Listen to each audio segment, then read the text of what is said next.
حضرت ابو موسیٰ اشعری رضی اللہ تعالیٰ عنہ بیان کرتے ہیں، رسول اللہ صلی اللہ علیہ وسلم نے فرمایا، تکلیف وہ بات سن کر اس پر صبر کرنے والا اللہ سے بڑھ کر کوئی نہیں۔ وہ اس کے لیے اولاد کا دعویٰ کرتے ہیں لیکن وہ پھر بھی ان سے درگزر کرتا ہے اور انہیں رزق بہم پہنچاتا ہے۔ حضرت ابو امامہ رضی اللہ عنہ بیان کرتے ہیں، رسول اللہ صلی اللہ علیہ وسلم نے فرمایا،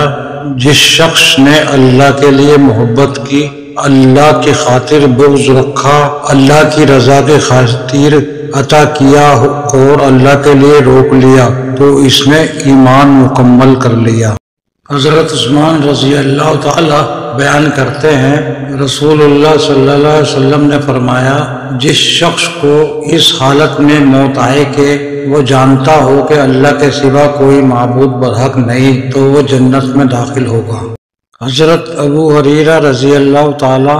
عنہ بیان کرتے ہیں، رسول اللہ صلی اللہ علیہ وسلم نے فرمایا، جب انسان فوت ہو جاتا ہے تو 3 کاموں صدقہ جاریہ، وہ علم جس سے